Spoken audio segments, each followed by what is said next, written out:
Lagi tayong magpakumbaba sa harap ng mapagmahal na Diyos at ng kapwa-tao dahil ang Diyos ay nakikipag-usap lamang sa mga tunay na mababa ang kalooban at pinagpapala niya sila ng kanyang mga biyaya.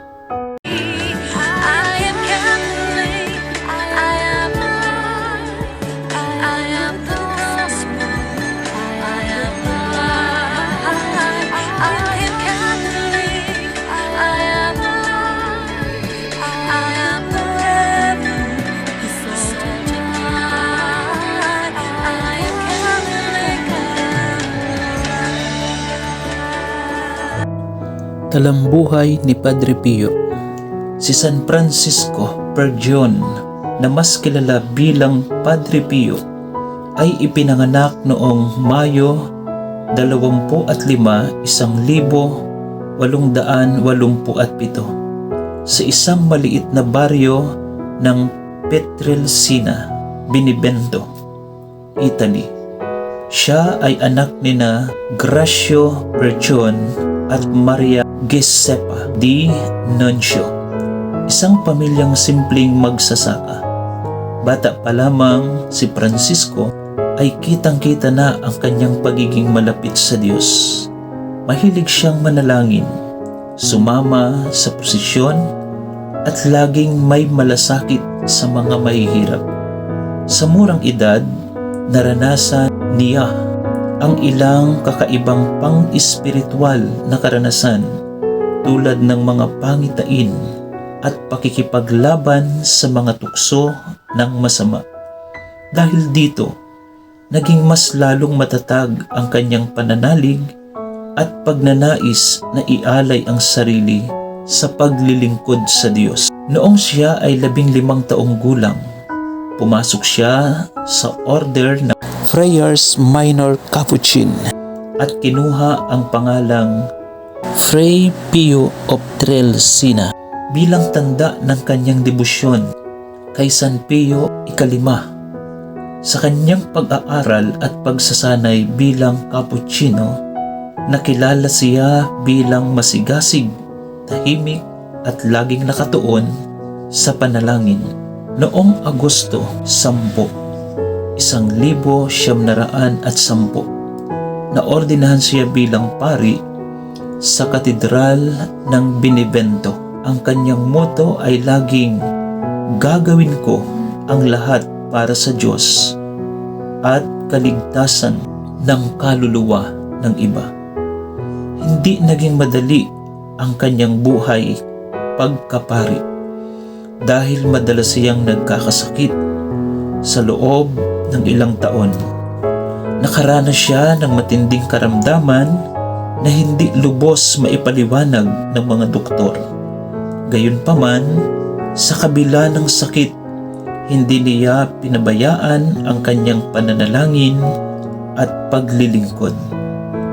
Noong Setyembre 20, 1918, habang nananalangin sa harap ng krus, nakatanggap si Padre Pio ng stigmata, ang parehong mga sugat na natamo ni Jesus sa kanyang pagpapakasakit sa kamay, paa at tagiliran. Ang sugat na ito ay nanatili sa kanya sa loob ng mahigit 50 taon hanggang siya ay pumanaw. Maraming doktor at siyentipiko ang sumuri rito, ngunit hindi nila maipaliwanag kung paano ito nananatiling sariwa at hindi nagdudulot ng impeksyon. Kilala si Padre Pio bilang isang espiritual na tagapayo. Maraming tao ang pumupunta sa kanya upang magkumpisal at madalas ay nababasa niya ang kanilang puso at budhi bago pa man nila sabihin ang kanilang kasalanan. Marami ang nagpapatotoo na sa pamamagitan ng kanyang panalangin, nakaranas sila ng himalang pagaling o pagbabalik loob sa Diyos. May mga ulat na siya raw ay nakakakita ng dalawang magkaibang lugar sa parehong oras, bilocation, at nakikipag-usap sa mga tao kahit malayo.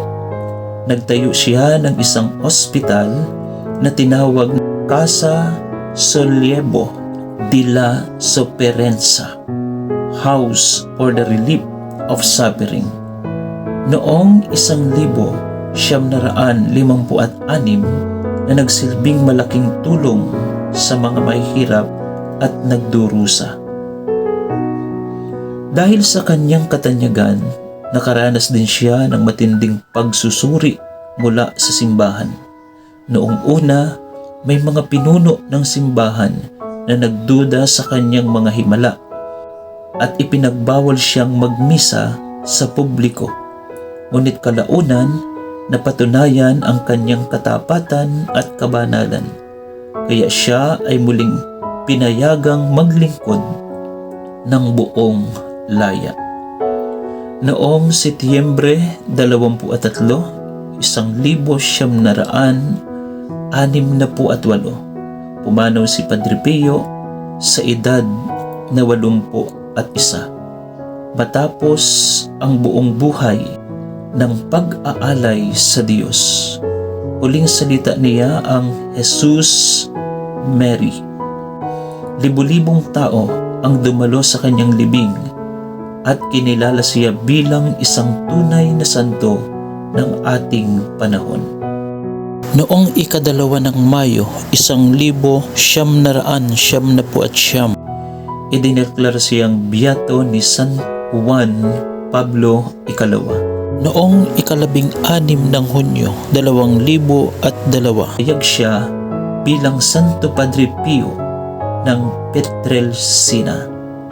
Ngayon, milyon-milyong mananampalataya mula sa iba't ibang panig ng mundo ang dumadayo sa kanyang dambana sa San Giovanni Rotondo upang humingi ng panalangin at paggabay.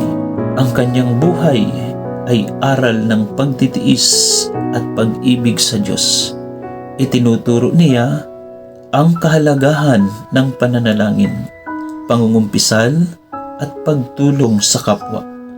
Ang kanyang tanyag na pananalita, manalangin, magtiwala at huwag mag-alala. Ang pag-aalala ay walang silbi. Ang tunay na maawain at dalangin ang Diyos ay maawain at diringgin ang inyong panalangin. Lagi kayong maging mapagpakumbaba sa harap ng mapagmahal na Diyos at ng kapwa-tao dahil ang Diyos ay nakikipag-usap lamang sa mga tunay na mababa ang kalooban at pinagpapala niya sila ng kanyang mga biyaya. San Padre Pio.